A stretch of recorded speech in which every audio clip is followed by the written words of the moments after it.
Burada sınava gireceğiz inşallah, herkes için hayırlısı. Bizim de yani temennimiz o yönden. İyi bir liseye gitmek, yani üniversiteye gitmek. Hayırlısını düşünüyoruz ya. Ya biraz zor geçti işte, dönemeçli yollardan geçtik biraz. Hayırlısını düşünüyoruz. Yani herkes için, sadece kendimiz için değil. Yani cümle için hayırlısı. Peki hedeflediğiniz bir yer var mı? Hedeflerimiz hukuk düşünüyorum. Hukuka gideriz inşallah. PDR hukuk hangisi gelirse. Şimdi geçen sene LYS'ye şeydi. İlk başta YGS'ye giriyorduk. Sonra LYS'ye giriyorduk zaten. Öyle olsaydı daha iyi olurdu zaten. Çünkü bu sene iki sınav birden ard arda olduğu için biraz daha zor oluyor. İlk başta mesela YGS olsaydı şu an böyle olmazdı. Biraz daha şey olurdu yani. Daha kolay olurdu. AYT sonuna olsaydı daha iyi olurdu yani hepimiz için.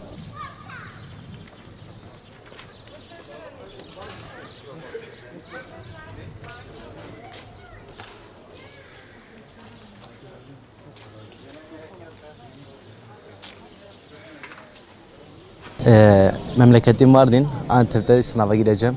İnşallah hakkımızın hayırlısı olur. Tüm arkadaşıma başarılar dilerim. Çok çabaladık. İnşallah evimizin karşılığını alırız. Bakalım artık hayırlısı olur. Çok emek verdik.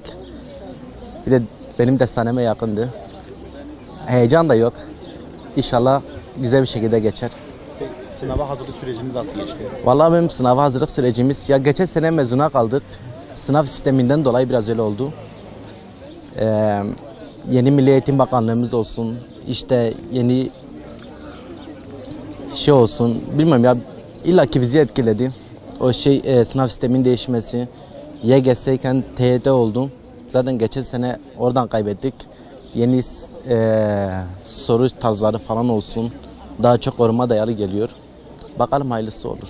Peki, sınav sistemi sürekli değişmesi nasıl? Ya tabii ki etkiler abim. Şimdi gelecek sene kardeşim de sınava girecek. Hani o da illaki bir kaygısı vardır. Abim sorular nasıl olacak? Abim sorular değişecek mi? Hani burası Türkiye abim, belli değil. Her an ne olacağı belli değil.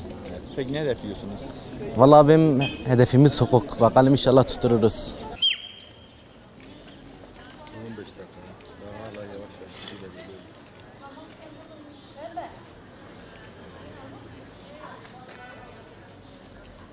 10 aylık bir çalışma sürecinden işte buraya kadar geldim. Ben de bir amacım var, bir gayem var.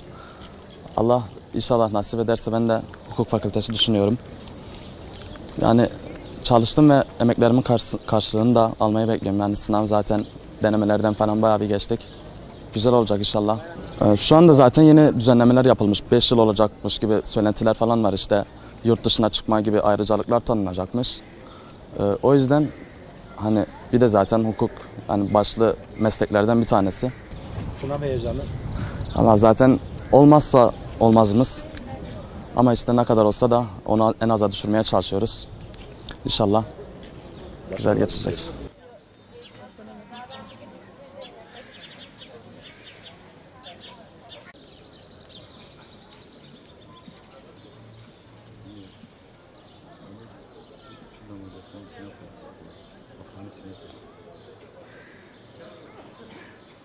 Ya hem maddi hem manevi destek olmaya çalıştık. Eğitimi için, psikolojisi için her türlü destek olmaya çalıştık. Elimizden geleni yaptığımız inanıyorum. Kim gidiyor sınava? Oğlum giriyor. Bir de arkadaşımın kızı giriyor. Onları getirdik. Şöyle istediğimiz şu, gençliğimizin düzgün olması.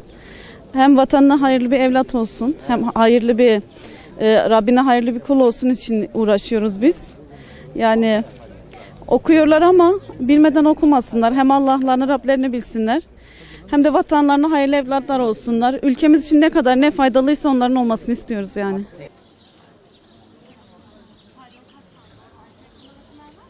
Vallahi ilk kez giriyor kızım üniversite sınavına. Çok heyecanlıyım. Ya başka bir şey diyemeyeceğim. Çok heyecanlıyım. Nasıl hazırlandınız? Bir sene hazırlandı. Bu sene mezun olacak zaten. Çok stresli. Çok stresli. Ya maddi manevi desteklerimiz oldu tabii ki. Dershaneye gittim. Maddi manevi desteğimiz oldu. Her zaman arkasındayız zaten. Ben girerken dedim bu bir son değil, başlangıç bizim için. Yani inşallah hani olmazsa seneye olur. Yapacak bir şey yok. Hiçbir şey ondan önemli değil. Heyecanlıyız.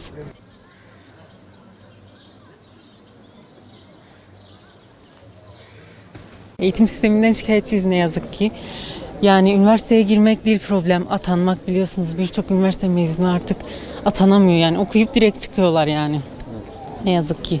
Bu sınav çalışması aşamasında ne gibi katkılarınız oldu? Ya tabii ki maddi olarak destek olduk, moral olarak destek olduk. Ama bir yere kadar hani eğitim sistemine yetişemiyoruz biliyorsunuz. Her yıl değişiyor.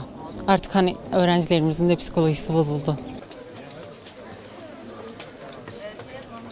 Benim 2 tane oğlum sınava giriyor. Biri burada, biri de üniversitede. Biz onlardan daha heyecanlıyız. Vallahi Allah sonlarını hayırlı etsin işte. Biz bütün emeklerimiz onlara yani okuması için. Biz işte şimdi insan biliyorsunuz kendinden yani fakat diyor yani kendine almadığını ona alıyorsun, yemediğini ona yediriyorsun yani. Elinden geldiği kadar destek vermeye çalışıyoruz hem maddi hem manevi olarak yani ben çocuklarımla da arkadaş gibiyimdir yani öyle bir çocuk, baba değilim yani.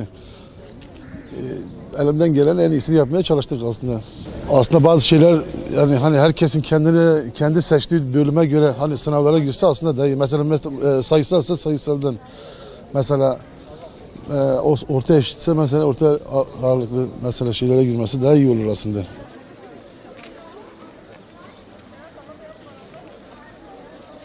Bundan 5 yıl önce de ben YGS sınavına girdim. Benim branşım şöyleydi, eşit ağırlıktan girmiştim ben. Tabii o süreç içerisinde öğretmenliği düşünüyordum. Sonradan arkadaşlarım olsun, genel öğretmenlerim olsun, rehber hocalarım olsun bana her zaman derlerdi ki işte öğretmenliği seçme, öğretmenlikte işte atanma şansı biraz daha zor.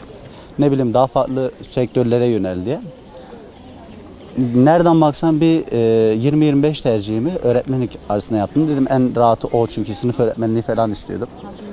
Olmadı, bankacılığa geçtim. Arkadaşlarım da her zaman söylemek istediğim şudur ki hiç kimse kendi sektörü olmayan ve kendi istemediği bir bölüme hiçbir şekilde giriş yapmasın. Sonuçta o artık hayatı boyunca geçerli olacak bir şey.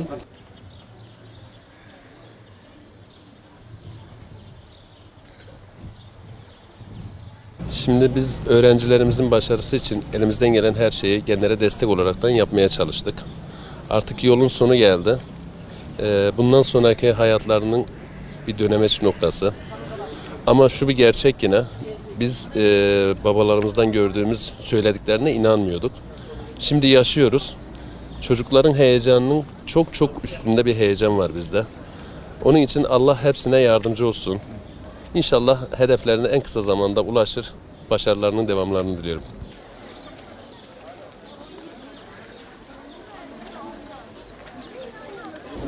Şu anda sınav heyecanı başladı.